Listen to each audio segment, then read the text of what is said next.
Saudara-saudara, kali ini kita bertemu dengan saya, dan di hadapan saya kita boleh melihat bersama ada papan catur.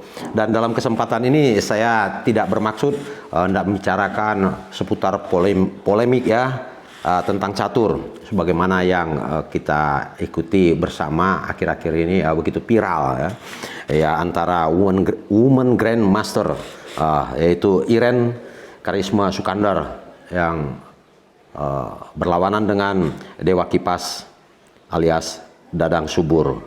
Dan ketika itu pertandingan dilakukan antara keduanya, kita mengetahui siapa yang menjadi pemenang. Pemenangnya adalah Women Grand Master Iren Karisma Sukandar. Nah, tapi kali ini saya ingin mengatakan dalam tema kegiatan ini pengorbanan ya, pengorbanan dalam catur. Apa yang ingin dikatakan kalau dikaitkan dengan firman Tuhan?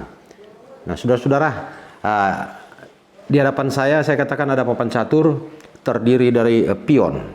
Pion ini keseluruhannya berjumlah 16. 8 bagian putih, 8 bagian hitam. Nah, pion juga disebut sebagai bidak. Bidak itu sepertinya sepadan dengan budak. Ya. Budak kalau istilah ini Alkitab boleh disejajarkan dengan hamba. Ya, hamba tentu ini yang sangat menderita begitu ya. Yang tampil di depan, yang senantiasa siap untuk berkorban. Dan selain itu juga saya ingin menjelaskan kepada kita ada raja. Raja hitam dan raja putih, dan di sampingnya ada menteri. Inilah yang menjadi kekuatan juga dari raja.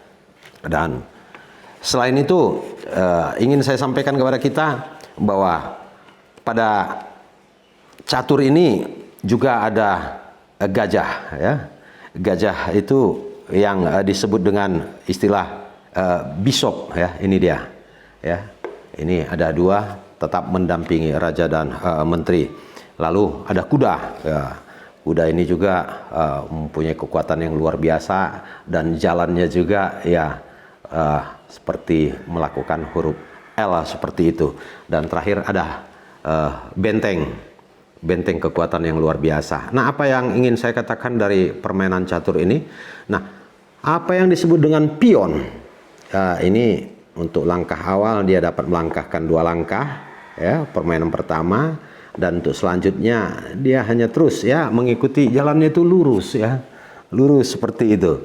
Tapi kalau dia berhadapan dengan lawan misalnya seperti ini, ya ini dapat melakukan perjalanan silang untuk memakan lawannya seperti itu.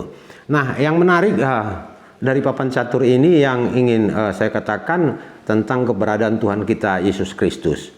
Yesus disebut sebagai Raja. Nah, belum lama kita memperingati tentang hal itu, di mana kita memperingati tentang kematiannya dan kebangkitannya.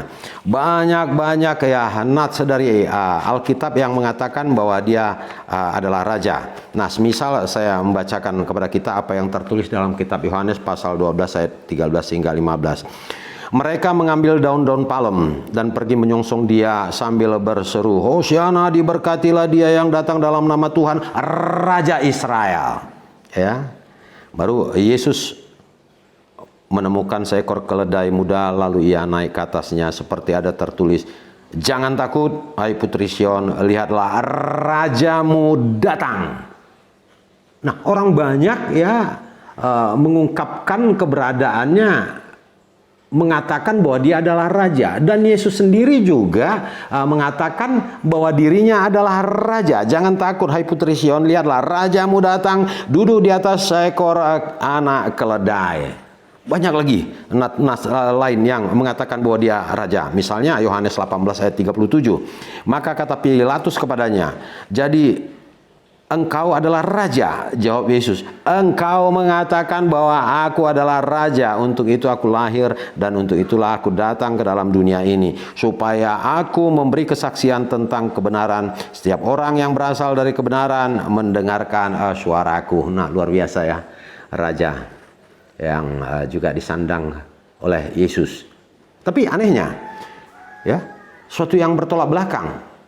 Tapi secara teologis, itulah keberadaan Tuhan kita Yesus Kristus. Yesus adalah raja, tapi dia juga sebagai hamba, ya, pion juga, bidak. Nah, kalau begitu, apa yang mau dikatakan dalam hal ini? Ya, sebagai raja, raja yang humble, raja yang rendah hati, begitu. Nah, untuk ini juga nas-nas Alkitab bisa kita baca. Saya bisa memperlihatkan kepada kita apa yang tertulis misalnya pada kitab Matius pasal 12 ayat yang ke-18. Apa di sana dikatakan? Lihat, itu hambaku yang kupilih. Itu hambaku. Huruf besar ini mau menyatakan kepada Yesus, yang kukasihi, yang kepadanya jiwaku berkenan. Aku akan menaruh rohku ke atasnya, dan ia akan memaklumkan hukum kepada bangsa-bangsa. Ya, dua hal sekaligus disandang oleh Yesus. Dia sebagai raja dan dia juga sebagai hamba. Nah, kita melihat apa yang terjadi lewat pion ini, ya. Permainan pion saya katakan ini begitu luar biasa juga. Nah, ya, dia sebagai pion, ya, dia bisa berubah, ya. Ada seorang ahli catur yang berasal dari Prancis, André Piridor, itu menyebutkan bidak itu sebagai jiwa permainan catur. Dia katakan, ia menyadari bahwa meskipun pion memiliki kemampuan terbatas, ya, meskipun pion ini memiliki kemampuan terbatas, ya, pion ini, bidak ini, budak ini sering dapat menentukan sifat dan hasil permainannya. Artinya apa? Nah, suatu ketika, ya, pion ini kalau bisa melangkah terus sampai kepada akhir daripada kotak papan catur lawan, dia bisa berubah, ya. Berubah menjadi apa? Berubah menjadi, ya, apa yang kemudian tidak ada lagi pada pihak lawan. Kalau benteng tidak ada, dia dapat menjadi benteng. Dia juga berubah bisa menjadi boleh dikatakan kuda, ya. Dia juga bisa berubah menjadi bahkan menteri. Nah, ini luar biasanya. Dan menteri itu sejajar dengan raja juga. Nah, apa yang mau dikatakan bahwa hamba dapat berubah menjadi raja. Raja juga yang ada di dalam diri Yesus, dia juga berpredikat sebagai, ya, sebagai raja, dia berpredikat juga sebagai hamba.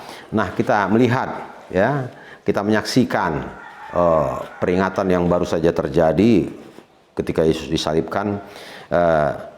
Di sana juga ada tertulis, ya, di kayu salib Yesus itu apa? Tulisan apa?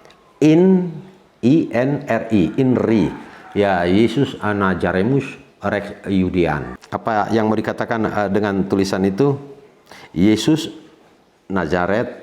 Nazaremus, raja orang Israel. Nah, konteks ini saya bisa membacakan kepada kita apa yang tertulis dalam kitab Yohanes pasal 19 ayat 19 sampai 22. Di sana dikatakan, dan Pilatus menyuruh memasang juga tulisan di atas kayu salib itu, bunyinya, Yesus orang Nazaret, raja orang Yahudi. Banyak orang Yahudi yang membaca tulisan itu sebab tempat di mana Yesus disalibkan letaknya dekat dengan kota, dan kata-kata itu tertulis dalam bahasa Ibrani, bahasa Latin, dan bahasa Yunani. Ya, 3 bahasa ternyata. Kalimat yang mengatakan INRI yang ada di atas kepala Yesus di kayu salib, ya. Maka kata imam-imam kepala Yahudi kepada Pilatus, jangan engkau menulis raja orang Yahudi, tetapi bahwa ia mengatakan, aku adalah raja orang Yahudi. Jawab Pilatus, apa yang kutulis tetap tertulis. Yesus sekali raja tetap raja, ya. Yesus yang adalah hamba juga sebagai raja. Sebagai raja, dia juga adalah hamba. Nah, di sini kita boleh melihat apa yang dapat kita lihat, ya, lewat pengorbanan catur ini.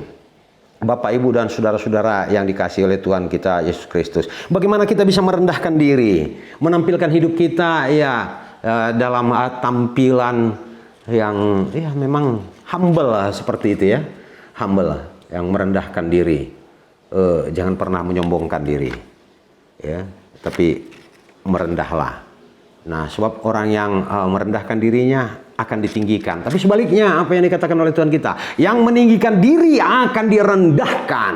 Nah, satu hal lagi, apa yang mau dikatakan, sebagai hamba ini setia mendampingi, ya, setia melakukan tugas-tugas yang diemban kepadanya. Nah, sebagai hamba rela berkorban, dan itu yang ditunjukkan ya dari keberadaan Tuhan kita Yesus Kristus. Itu sebabnya ya pion budak ini berada di baris depan, siap menghadapi segala tantangan. Dan itu juga yang ada di dalam diri Yesus. Dia harus mati di kayu salib, siap rela berkorban hanya untuk keampunan dosa kita, hanya untuk keselamatan kita.